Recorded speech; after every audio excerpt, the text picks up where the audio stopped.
राधे राधे, कैसे हो आप सभी। तो स्वागत करता हूँ हमारे महफिल टीजीटी साइंस, जो कि एक पार्ट हम लोगों ने कर रखा है। ठीक है, ये हम लोगों का जो है सेकेंड पार्ट है। सेल में आज पढ़ेंगे यूकैरियोटिक सेल। प्रोकैरियोटिक हम लोगों ने पढ़ रखा है, तो प्रोकैरियोटिक पे एक सवाल पहले पूछ लेता हूँ। ठीक है, the undefined nuclear region of prokaryotes are also known as. इसमें बताइए आप लोग क्या होगा। इसमें करा अनडिफाइंड न्यूक्लियर रीजन, यानी कि क्षेत्र से घिरे होते हैं। Prokaryotic are also known as, वो वैसे प्रोकैरियोटिक किस नाम से और जाने जाते हैं, तो वो हो जाएगा न्यूक्लियस, है ना। क्या हो जाएगा, न्यूक्लियोइड हो जाएगा। केंद्रक नहीं होगा, न्यूक्लियोइड होगा। सॉरी, मैंने न्यूक्लियस का दिया होगा। ठीक है, तो लेकिन इसका आंसर कौन सा हो जाएगा भाई। हाँ, ये न्यूक्लियोइड हो जाएगा। यदि आपको प्रोकैरियोटिक में पूछ दिया जाए तो इसका न्यूक्लियस हो जाएगा। ठीक है, न्यूक्लियोइड इसका यानी कि अनडिफाइंड न्यूक्लियर रीजन होता है, उसके बाहर होता है यूकैरियोटिक में जब आप पढ़ोगे। ठीक है, तो आपके सामने ये रहा यूकैरियोटिक। कह रहा है कि इसमें animal cell and plant cell, उसमें अमीबा, ये सब पैरामीशियम सब देखे हम लोगों ने। प्रोकैरियोटिक, प्रो लगा है, यूनिसेलुलर होगा। यूकैरियोटिक मल्टी सेलुलर, यानी कि एक से अधिक सेल से बना हुआ। ठीक है, यानी कि हम सब तो यूकैरियोट में आ गए ना। एनिमल सेल हम सब हैं, एनिमेलिया है, प्लांट सेल पढ़ेंगे, सारा पढ़ेंगे। साइटोप्लाज्म पढ़ेंगे, इसमें सेल और यानी कि सेल ऑर्गेनेल्स, इसमें जो है सारा आ जाता है। Nucleus, endoplasmic reticulum, Golgi apparatus, lysosomes. ठीक है, तो ये सेल ऑर्गेनेल्स में हम सब पढ़ेंगे। और साइटोप्लाज्म में इसका फंक्शन देखेंगे। साइटोप्लाज्म के बारे में, ये सेल मेम्ब्रेन। सबसे पहले हम लोग चलेंगे कहाँ, यूकैरियोटिक सेल का फिगर है, ये मैंने बनाया नोट्स। आप भी फिगर बना सकते हो कॉपी पे, इसे स्क्रीनशॉट रख लीजिए। ये यहाँ देखिए सबको दर्शाया गया है, कौन सा राइबोसोम है, कौन गोल्गी बॉडीज है, प्लाज्मा मेम्ब्रेन कौन सा है, साइटोप्लाज्म कौन है, माइटोकॉन्ड्रिया कौन है। ये देखिए लाइसोसोम आपको नजर आ रहा होगा। ये देखिए सेंट्रोसोम, ये होगा वैक्यूलस, ये न्यूक्लियस हो जाएगा। ये स्मूथ इंडोप्लाज्मिक रेटिकुलम हो जाता है ये, और रफ इंडोप्लाज्मिक रेटिकुलम ये देखिए कांटेदार वाले होते हैं। ठीक है, तो इस तरह से फिगर बनाइएगा और इसको बारे में डिटेल से यहाँ पढ़ेंगे। ठीक है, तो पहले ये यूकैरियोटिक सेल, प्रोकैरियोटिक सेल में सबसे पहले देख लेते हैं। प्रोकैरियोटिक सेल का साइज होता है 1 माइक्रोमीटर, यानी कि 10 के पावर -6। और इसका साइज जो होता है बड़ा होता है यूकैरियोट का, लेकिन प्रोकैरियोट का स्मॉल साइज होता है। इसमें nuclear region is not well defined and it is known as nucleoid, यानी कि इसमें जो न्यूक्लियर रीजन होता है डिफाइंड नहीं होता है, लेकिन इसमें न्यूक्लियर रीजन डिफाइंड होता है, जो कि सराउंडेड होता है न्यूक्लियर मेम्ब्रेन से। ठीक है, उसमें होता है न्यूक्लियर मेम्ब्रेन, इसमें होता है न्यूक्लियोइड प्रोकैरियोटिक में। इसमें सिंगल क्रोमोसोम्स होते हैं, लेकिन इसमें मोर देन 1 क्रोमोसोम्स होते हैं यूकैरियोट में।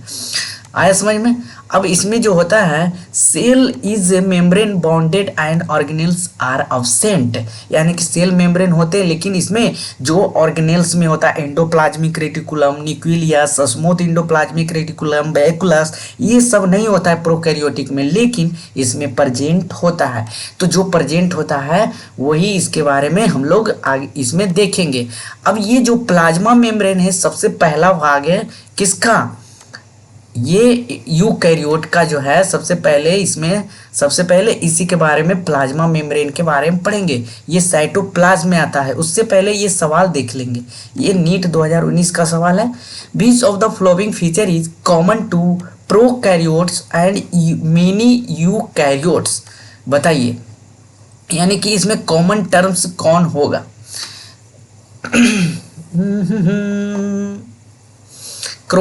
Cell wall is present. अच्छा, सेल बॉल किसमें प्रेजेंट, कॉमन टर्म्स दोनों में होता है।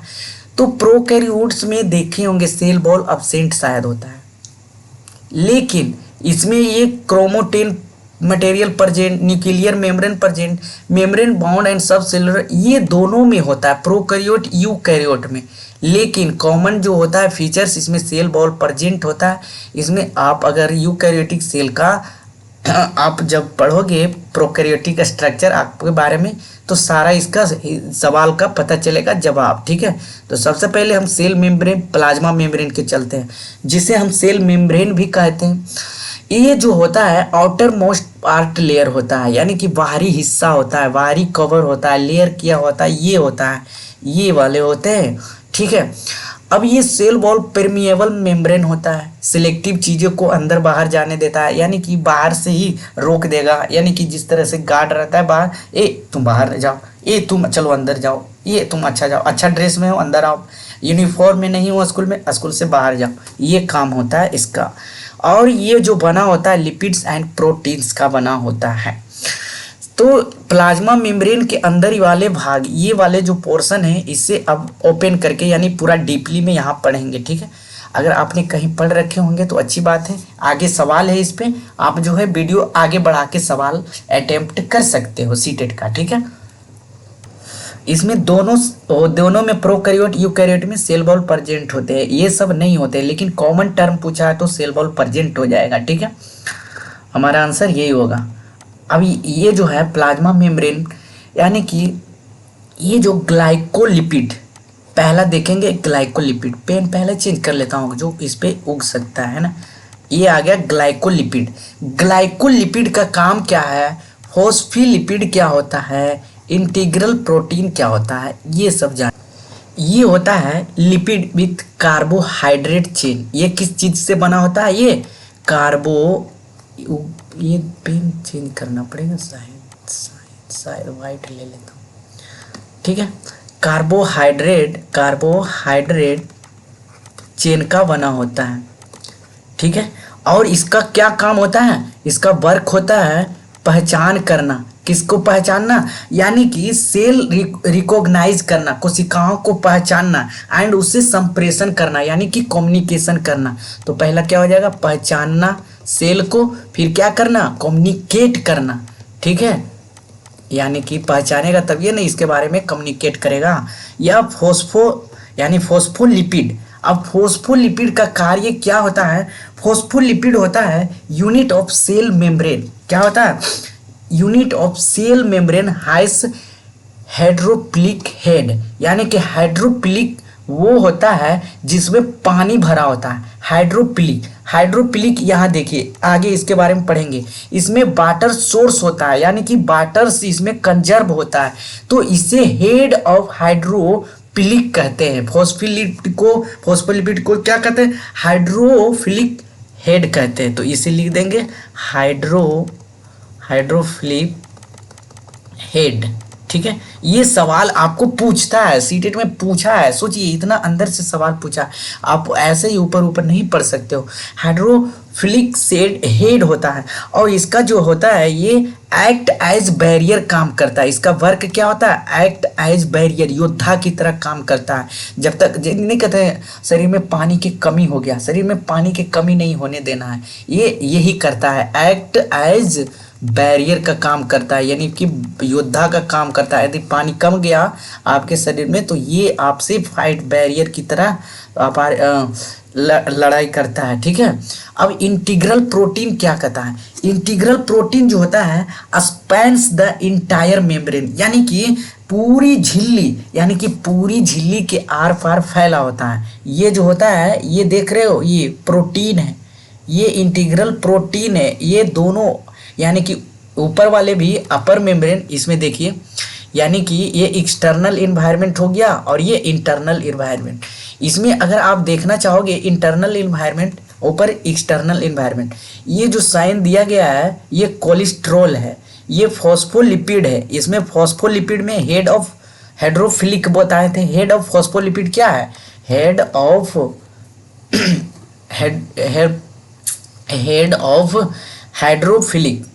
हाइड्रोफिलिक, ये प्रोटीन हो गया। अब प्रोटीन के बारे में समझ रहे हैं, प्रोटीन में इंटीग्रल प्रोटीन हो गया, और इंटीग्रल प्रोटीन का कार्य क्या है, एक सेकेंड, ये लिख देंगे आप, जो होता है ये ट्रांसपोर्ट एंड सिग्नल का काम करता है।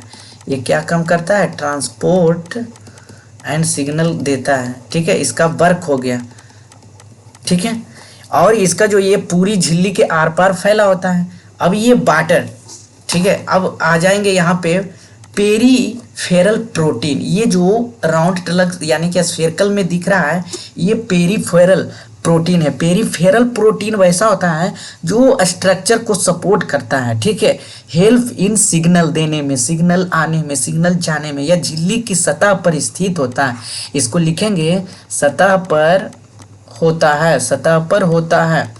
और इसका कार्य क्या है? संरचना बनाए रखना और संकेत देना, सिग्नल देना, ठीक है, संरचना बनाए रखना और सिग्नल देना। इसको लिख लेंगे संरचना बनाए रखना। अच्छा, ये ग्लाइकोप्रोटीन का क्या कार्य है? ग्लाइकोप्रोटीन से पहले ये वाटर देखेंगे। ये वाटर जो होता है झिल्ली के दोनों ओर मौजूद होता है, ये प्लाज्मा मेम्ब्रेन के दोनों ओर मौजूद होता है, ठीक है, दोनों ओर मौजूद होता है। और ये जो है मेंटेन करता है प्रेशर का एंड फ्लूइड इन्वायरमेंट का। ये क्या करता है? मेंटेन करता है प्रेशर का, ठीक है। जब वाटर जाएंगे तो वाटर को प्रेशर को मेंटेन करने के लिए कोई तो रहना चाहिए, तो ये वाटर मेंटेन प्रेशर क्या करता है? प्रेशर को मेंटेन करता है। फ्लूइड वाटर यानी कि जब फ्लूइड यानी कि ये ग्लाइकोप्रोटीन अब क्या हो जाएगा? तो ग्लाइकोप्रोटीन होता है सेल रिकॉग्नाइज करता है इम्यून रिस्पॉन्स में। जब आपको इम्यूनिटी की कमी आ जाती है इम्यून सिस्टम में, तो ये जो है आपको प्रोवाइड करता है क्या? इम्यून, है ना, इम्यून रिस्पॉन्स करता है। इम्यून रिस्पॉन्स करता है, कहता है कि आपके अंदर इम्यूनिटी की कमी आ गई, आपके अंदर जो है अब रोग अंदर हेल सकता है, ठीक है। इम्यूनिटी की कमी से तो कोविड में देख रहे थे सबको पकड़ लेता था। कैसे इम्यूनिटी बढ़ाओ अपनी, है ना, रोग प्रतिरोधक क्षमता बढ़ाओ, ठीक है। तो ये सिस्टम जो होता है यही आपको सिग्नल देता है। तो ये क्या हो गया? ग्लाइकोप्रोटीन बनाता रहता है, सेल रिकॉग्नाइज करता है, और ये कोशिका पहचान और प्रतिरक्षा भी देता है, ठीक है, ठीक है। इससे बना किससे होता है? तो विथ शुगर चेन, इसको लिख लेंगे विथ शुगर चेन।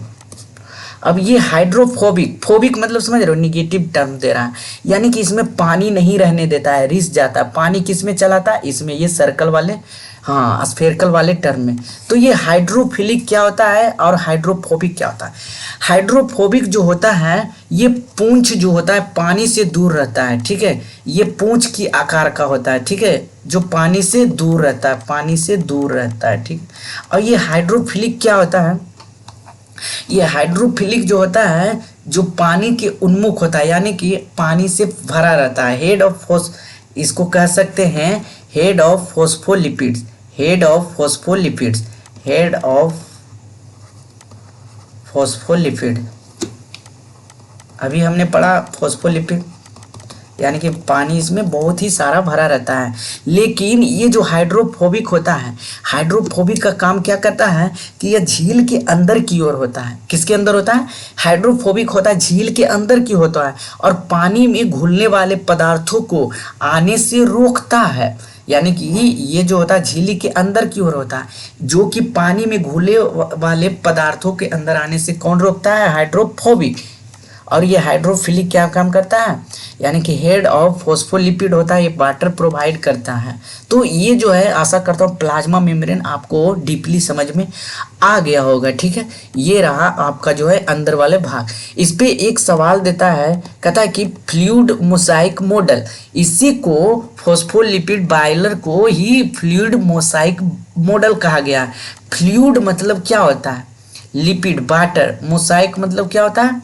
द्रव अवस्था में जो रहता है, ठीक है, ठीक है। फ्लूइड मतलब लिपिड होता है, और ये मोजाइक मतलब क्या होता है? प्रोटीन होता है, यानी कि ये लिपिड एंड प्रोटीन मॉडल कहलाता है, ठीक है। इसमें देख रहे हो कितना अच्छा से समझाया गया है। कार्बोहाइड्रेट एक्स्ट्रा सेलुलर फ्लूइड है, ट्रांस मेम्ब्रेन में प्रोटीन, ग्लाइकोप्रोटीन, ये देखिए बहुत ही अच्छे से यहाँ पे हाँ बताया गया है। अब इस पे सवाल करते हैं भाई, according to the fluid mosaic model, fluid mosaic model पर है, the primary lipid component of the cell membrane is, यानी कि मोजाइक मॉडल के अनुसार कोशिका झिल्ली का प्राथमिक लिपिड घटक क्या था?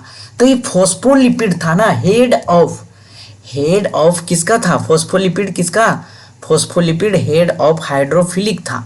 हाइड्रोफिलिक का ये जो था फॉस्फोलिपिड, ठीक है, हाइड्रोफिलिक हेड था, पानी नहीं रहेगा, मुझे कोशिका झिल्ली के प्राथमिक लिपिड घटक हमारा फॉस्फोलिपिड था। अच्छा, अगला सवाल करा है, in the fluid mosaic model, यानी कि मोज़ेक मॉडल में कोशिका झिल्ली की पूरी मोटाई में फैले प्रोटीन को क्या कहा जाता है?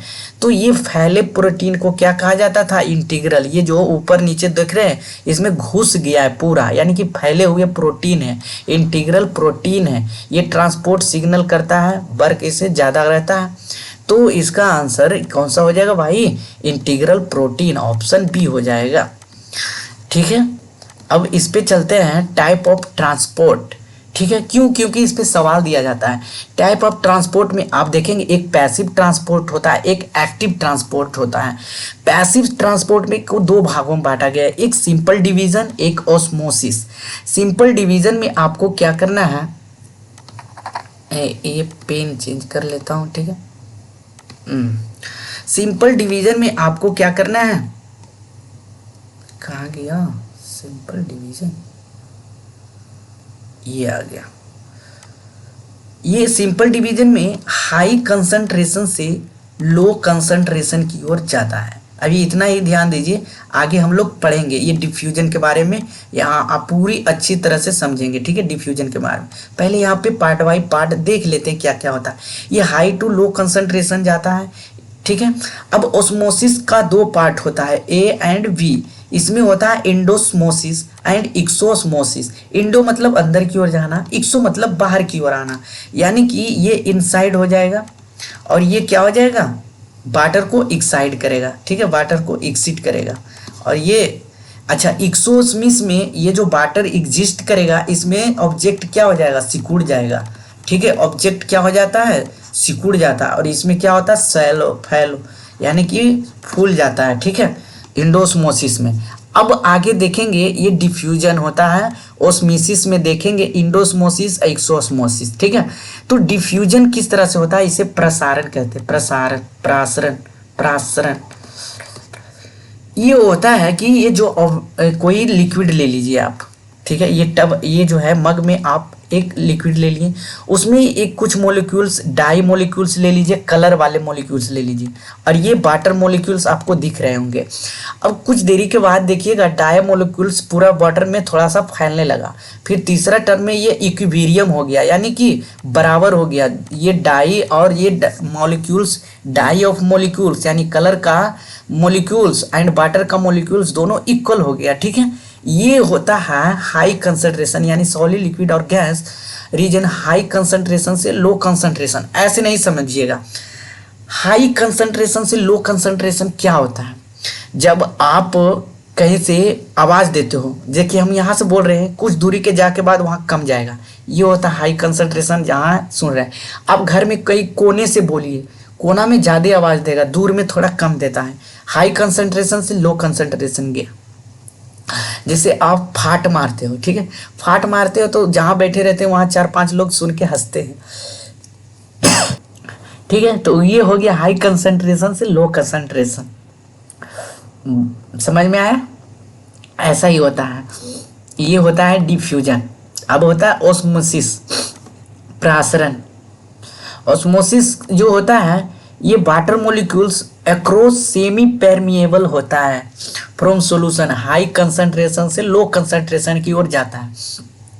अब इसका जवाब क्या है, जब आप पानी को नमक में ज़्यादा नमक, जैसे ये कोई वाटर मग है, ये मग में आप लोगों ने पानी कम रखा लेकिन नमक ज़्यादा रखते हो। अचार देखते हो, मम्मी उम्मी अचार बनाती होंगी तो अचार कभी कभी सिकुड़ा हुआ लगता है, तो वो हो गया हाइपोटोनिक। उसमें जो है हाइपोटोनिक है, उसमें जो है सेल श्रिंक कर जाता है, सिकुड़ जाता है। क्यों? क्योंकि जो है वाटर से ज़्यादा वो ऑब्जेक्ट होता है और वो हाइपरटोनिक होता है, वो होता है एक्सोस्मोसिस। क्या होता है? एक्सोमोसिस। अब देखिए कभी कभी नींबू फूला रहता है, नींबू फूला रहता है, वाटर ज़्यादा रहता है, नमक कम रहता है, इसीलिए नींबू फूल जाता है, तो वो हो गया इंडोस्मोसिस। क्यों? क्योंकि जो वाटर था बाहर वाला पूरा नींबू अपने अंदर ले लिया, नींबू पूरे अंदर ले लिया। ठीक है, वो क्या कहलाया? इंडोस्मोसिस। यही होता है कि सोलवेंट ज़्यादा होता है और सोल्यूट कम होता है। अब समझ में आएगा आपको।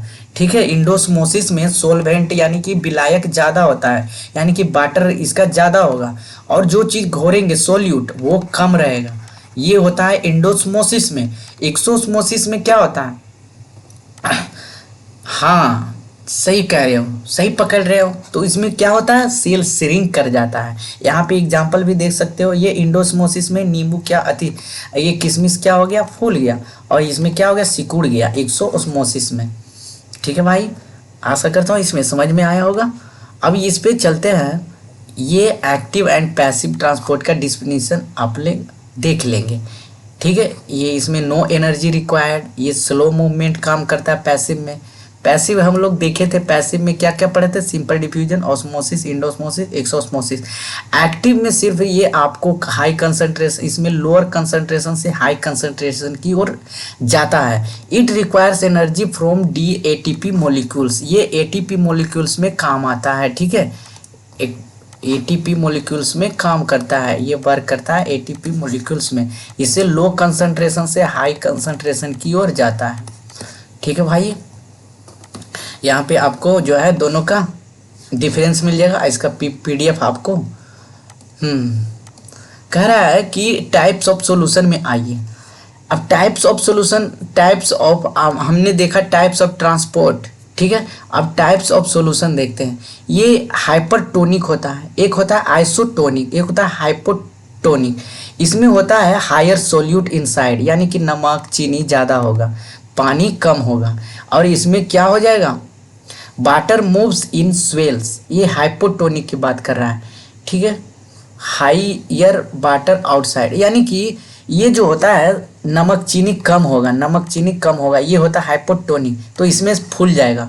और हाइपर, पर लगा है हाइपर, यानी कि इसमें सोल्यूट की मात्रा ज़्यादा होगा, वाटर की मात्रा कम होगा। ठीक है, तो वस्तु क्या होता है? सिकुड़ जाता है। और आइसोटोनिक में क्या होता है? इक्वल सोल्यूट इक्वल वाटर, दोनों में कोई फर्क नहीं पड़ता, जैसे है वैसे ही रह जाता है। ठीक है, अच्छा अब अगला सवाल ये कर लेता हूँ। ठीक है, ये सीटेट का PYQ है, सीटेट का PYQ है। अब वीडियो समाप्ति की ओर है, बस एक सवाल और रह गया है। Which of the following organism in gulf food to form a food vehicles, निम्नलिखित में से कौन सा जीव भोजन को निगल कर खाद्य रिक्ताएं बनाता है? बताइए। तो ये अमीबा हो जाएगा। ठीक है, ये food to form food vehicles का कार्य करता है। अगला क्या कर रहा है? In fluid mosaic model, mosaic model अभी हमने पढ़ा। तो upper layer is non polar and hydrophilic होता है, पोलर लेयर इज हाइड्रोफोबिक, यानी कि ध्रुवीय परत जल विरागी होता है। पोलर लेयर इज हाइड्रोफोबिक होता है, नहीं हाइड्रोफिलिक होता है पोलर लेयर। ठीक है, phospholipids form of bilayer that provides fluidity, यानी कि फॉस्फोलिपिड द्विस्तर बनाते हैं जो तरलता प्रदान करते हैं। हाँ ठीक है, फॉस्फोलिपिड क्या प्रदान कर रहा था यहाँ पे देखिए फॉस्फोलिपिड, ये जो है फॉस्फोलिपिड तरलता यानी कि पानी है, तो इसमें फ्लूइडिटी जो है आराम से बहेगा। ठीक है, करा है प्रोटीन्स फॉर्म में मिडिल लेयर, नहीं प्रोटीन सारा में चला जाता है। ये देखिए प्रोटीन सारा में चला गया था, आर पार हो गया था, यानी कि पूरे में फुल में होगा। ठीक है, इंटीग्रल प्रोटीन ट्रांसपोर्ट सिग्नल क्या कर रहा है? फुल में कर रहा है, तो इसका आंसर मध्य में नहीं बल्कि फुल हो जाएगा। तो ये भी कैंसिल, ये भी कैंसिल, ये भी कैंसिल, हमारा आंसर ये आ गया ऑप्शन सी। तो कैसा लगा वीडियो भाइयों? वीडियो थोड़ा सा 3 मिनट ज़्यादा बड़ा बन गया, आप लोग थोड़ा सा ध्यान दीजिएगा। और कैसा लगा वीडियो कमेंट में लाइक कीजिए, शेयर कीजिए अपने दोस्तों के साथ, और सब्सक्राइब करना नहीं भूलेंगे। मिलते हैं नेक्स्ट वीडियो में। वीडियो देखने के लिए धन्यवाद।